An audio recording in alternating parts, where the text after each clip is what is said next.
2,500 years ago, a Chinese sage gave advice that could have saved me from the worst decade of my life. If you're chasing success, proving yourself, or exhausted from trying to be alpha, Lao Tzu has something to tell you. Personal story, the breaking point. At 29, I had everything the world said a man should want. Six-figure job, impressive title, gym routine, dating success, but I was completely empty inside. I was constantly competing, never resting, always proving I was strong enough, smart enough, man enough. One night, after another 14-hour workday chasing a promotion I didn't even want, I had a panic attack in my car. That's when my mentor handed me the Tao Te Ching and said, "You're trying to be hard. Lao Tzu will teach you to be strong." That book showed me I'd confused masculinity with constant struggle. Lao Tzu taught me something radically different. Introducing Lao Tzu and the Tao. Lao Tzu lived in ancient China during a time obsessed with strength through force, conquest and domination. Sound familiar? He observed nature and discovered something profound. The strongest things in nature aren't the hardest. They're the most flexible. Water wears away rock. Bamboo bends in storms while rigid trees break. The softest things overcome the hardest. This wasn't about being weak.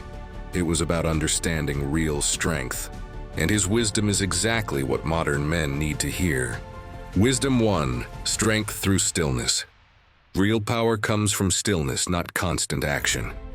Lao Tzu wrote, "Do you have the patience to wait till your mud settles and the water is clear?" Modern masculinity tells us real men are always grinding, always hustling, never resting. But that's not strength, that's anxiety with a gym membership. I was addicted to doing. Every moment had to be productive. Rest felt like weakness. But Lao Tzu taught that a man who can't sit with himself in silence isn't strong. He's running from something. When I started practicing stillness, just 10 minutes, each morning sitting quietly, something shifted. My decisions became clearer. My reactions became calmer. My presence became more powerful. The strongest men I know aren't the loudest or busiest. They're the ones who can remain calm when everything is chaos. That's the power of stillness. Wisdom 2, win without fighting. The truly powerful man doesn't need to prove it. Lao Tzu taught, the best warrior is never aggressive. The best fighter never gets angry. I used to think masculinity meant never backing down. Always standing your ground, proving you're not weak. So I got into pointless arguments, defended my ego constantly, and made enemies out of nothing. Then I learned Lao Tzu's principle of Wu Wei, effortless action. It doesn't mean being passive. It means being strategic enough to win without fighting. In a meeting, when someone challenged my idea aggressively, my old self would have fought back hard.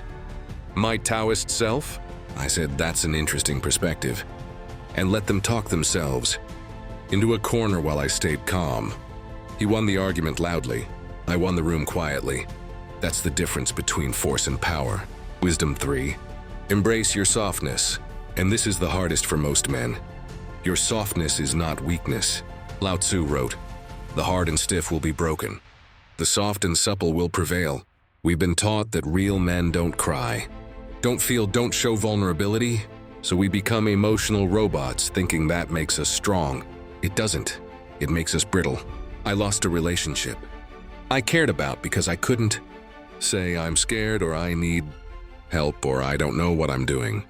I thought admitting weakness would make me less of a man. Instead, pretending to have no weaknesses made me inhuman. Lao Tzu taught that water is the softest substance but also the most powerful. It doesn't resist, it flows. It doesn't fight, it shapes. It doesn't harden, it adapts.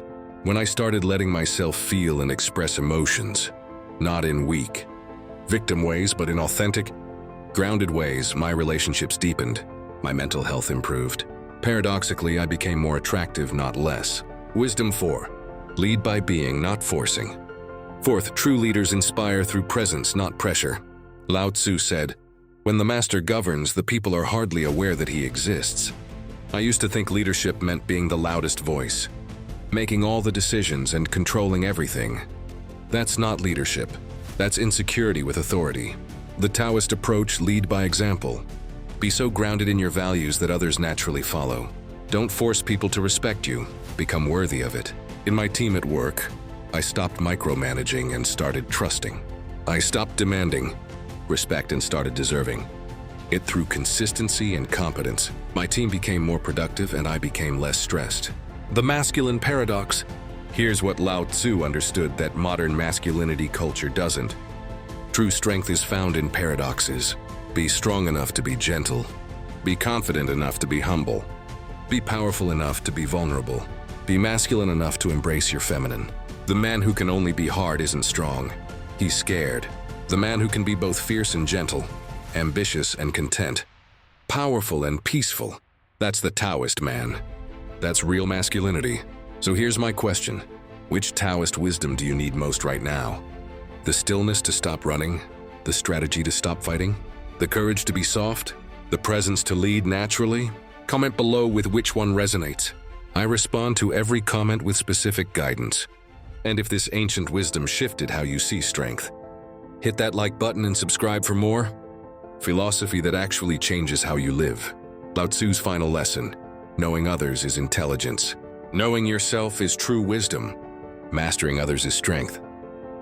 Mastering yourself is true power. Stop trying to prove you're a man to everyone else. Start becoming the man you respect when you're alone. That's the path of the Tao. That's real strength. I'm Chotia, and remember, you don't need to be harder. You need to be wiser, calmer, and more integrated. That's the masculine energy the world actually needs.